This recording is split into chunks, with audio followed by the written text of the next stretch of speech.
Komentimi përsosur I Kuranit, Gjuzi I 29, Sure El Insan, ajetet nga 27 deri te ajeti 31. Inna haula'i yuhibbuna al-'ajila wa yadharuna wara'ahum yawman thaqila.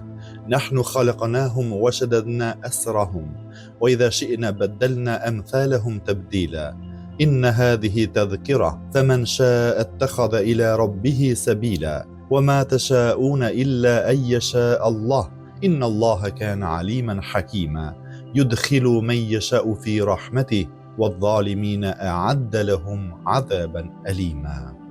Vërtet që jo besimtarët e duan jetën e këtushme dhe nuk e përfillin një ditë të vështirë që do t'u vi, ne I krijuam ata dhe u forcuam strukturën, por nëse duam I ndrojmë plotësisht me të tjerë si ata. Në të vërtetë kjo është këshill, prandaj kush të doj le të ndjekë rrugën që e shpihet e Zotit I, por ju nuk mund të dëshironi përveç se me vullnetin e Allahut, ai është vërtet I gjithdijshëm e I urtë.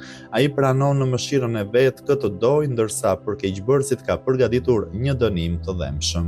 Komentimi. Ky është një paralajmërim, zgjedhja është e juaja. Në ajetet e kaluara, profetit Muhammed, paqja e bekimi I Allahut qoftë mbi të dhe mbi familjen e tij, ishte dhënë paralajmërimi, mos bjerë në ndikimin e njerëzve mëkatar dhe jo besimtar. Ata ishin njerëz që donin të shfrytëzojnë faktorë të tillë si mallin, pozitën, pasurinë dhe femrat e bukura për të thyer vullnetin dhe vendosmërinë e profetit Muhammed. Paqja e bekimi I Allahut qoftë mbi të dhe mbi familjen e tij. Ajeti 27 thotë vërtet që jo besimtarët e duan jetën e këtushme dhe nuk e përfillin një ditë të vështirë që do t'u vi. Mendimet e tyre sillen vetëm rreth ushqimeve, rehatisë dhe epshit. Pika më e largët e shikimit të tyre janë kënaqësitë materiale. Këta kërkojnë të masin shpirtin e madh të profetit Muhammed, paqja e bekimi I Allahut qoftë mbi të dhe mbi familjen e tij, me të njëjtën njësi matëse që përdorin për vete, por harojnë se kë kanë përballë. Fjala wara'ahum duhet të përdoret me kuptimin përballë tyre. Disa komentues kanë pretenduar se fjala wara përdoret në dy kuptime prapa dhe para. Ajeti vijuesi paralajmëron që të mos mburen me fuqinë dhe forcën e tyre, sepse të gjitha vijnë prej Allahut, sa herë që do, ai merr. Ajeti deklaron ne I krijuam ata dhe u forcuam strukturën, por nëse duam I ndrojmë plotësisht me të tjerë si ata, fjala esrun tregon lidhjen e diçkaje me zinxhir, zënje në rob, por fjala esrun në rastin konkret tregon lidhje të shëndosha të njeriut me komunitetin, të cilat I sigurojnë mbështetjen dhe forcën e nevojshme për të kryer aktivitete të rëndësishme. Këto lidhje Kurani ka vlerësuar si lidhjet e gjymtyrëve të organit njerëzor me tërmuskujt, kockat, sistemin nervor, të cilat krijojnë një organizëm të shëndetshëm dhe të aftë për çdo veprimtari. Ajeti në fjalë bën të qartë se për jo besimtarët nuk është e nevojshme që një e stërpastër e Allahut, ata duhet ta dinë se nëse e këmbgulet që të futen në udhën e besimit, kjo bëhet vetëm nga mëshira dhe bekimi nga ana e Allahut. Të njëjtin kuptim e kemi të shprehur edhe në ajetin 133 të surës El-An'am. Zoti yt nuk ka nevojë për asgjë, ai është mëshirues, nëse do ai juve ju zhduk dhe sjell këtë doj pas jush. Më pas hedh një vështrim mbi tërësinë e diskutimeve dhe trajtesave në këtë sure, të cilat paraqesin një projekt universal lumturie dhe thotë në të vërtetë kjo është këshill, prandaj kush të dojë le të ndjekë rrugën që e shpihet e Zotit I tij. Detyrim për ne është t'ju tregojmë rrugën, jo t'ju detyrojmë në zgjedhje. Jeni ju ata që duhet të dalloni të vërtetën nga fallsiteti dhe të merrni vendim me vullnetin tuaj të lirë. E gjithë kjo është ripërsëritje dhe ritheksim mbi atë që u shpalos në fillimin e surës, ku u deklarua natyrisht që ne I treguam atij rrugën e drejtë, që ai të jetë ose mirënjohës ose mos mirënjohës.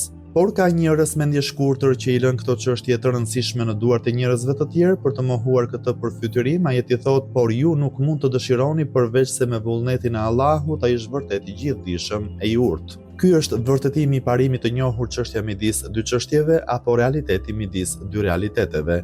Nga njëra anë ajeti thotë se Allahu ka treguar rrugën dhe zgjedhja është e ju, kurse nga ana tjetër zgjedhja juaj është në varësi prej dëshirës së providencës hyjnore, që do thotë se ju nuk gëzoni pavarësi të plot për fuqia, forca dhe vullneti juaj I lirë, është sipas dëshirës së Allahut dhe nga ana e tij dhe çdo herë që ai do, mund t'ju amohojë këtë forcë dhe liri.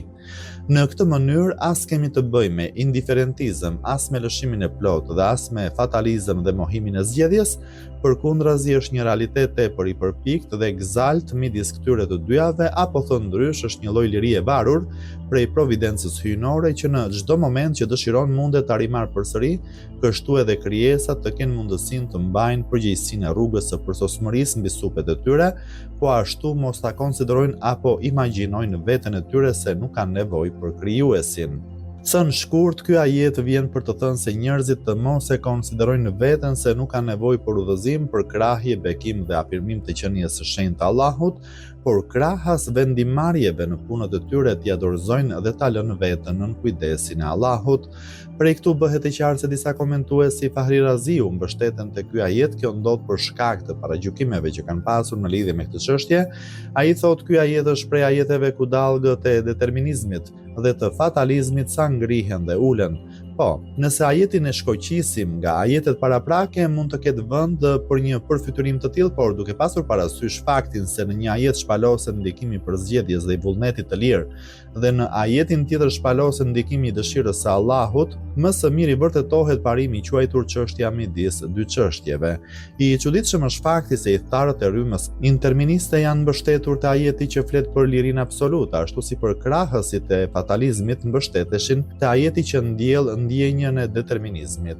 Secila palë kërkon ta justifikojë veten, pra të arsyetojë presupozimet e saj në të, ndërkohë që të kuptuarit e drejtë të fjalëve të Allahut dhe çdo fjalë tjetër kërkon që të gjitha thënjet i vëmë pranë njëra tjetrës, të marrim parasysh edhe tërësinë e thënieve dhe ta gjykojmë çështjen të çliruar nga çdo lloj fanatizmi paraprak. Në përfundim të ajetit thuhet ai është vërtet i gjithdijshëm e i urtë. Ky ajet përcjell mesazhin se dituria dhe urtësia e Allahut kërkon që robët t'i lërë të lirë në rrugën e përsosmërisë, sepse përsosmëria e detyruar nuk është zhvillim, se dituria dhe urtësia e Allahut nuk lejon që të detyrojë disa njerëz të bëjnë vepra të mira dhe të tjerët të bëjnë vepra të liga dhe më pas grupin e parë ta shpërblejë dhe të dytin ta ndëshkojë.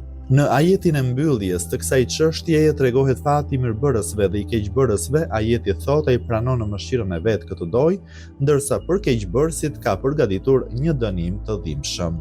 Tërheq vëmendjen fakti se në fillim të ajetit thuhet ai pranon në mëshirën e vet këtë doj, por në fund të ajetit dënimin e përqendron mbi shtypsin. Kjo tregon qartë se Allahu ndëshkimin e jep për njerëzit që kanë bërë padrejtësi dhe mëkate, kurse në mëshirën e tij përfshihen punëmirët. Kështu zbatohet drejtësia hyjnore dhe nuk mund të ketë ndonjë pritshmëri tjetër prej urtësisë së Allahut. Me gjithë këto sqarime, sërish ka dietar si Fahri Raziu që pjesën e parë të ajetit e kanë marrë si argument për çështjen e fatalizmit El Xhebru, pa e marrë në konsiderat vazhdimin e ajetit i cili flet për vullnetin e lirë dhe lirinë e veprimeve të shtypësve dhe të padrejtëve. O Zot, të lutem na përfshi në mëshirën tënde, si dhe na shpëto prej dënimit të zjarrit të ashpër që është në pritje të padrejtëve. O krijuesi ynë, ti e tregove rrugën dhe ne që kemi ndërmend ta pasojmë këtë rrugë, të lutemi dhe të përgjërohemi për ndihmë. O Zot, nëse nuk jemi prej të devotshmëve, ne i duam ata, vetëm me bekimin tënd mund t'u bashkangjitemi.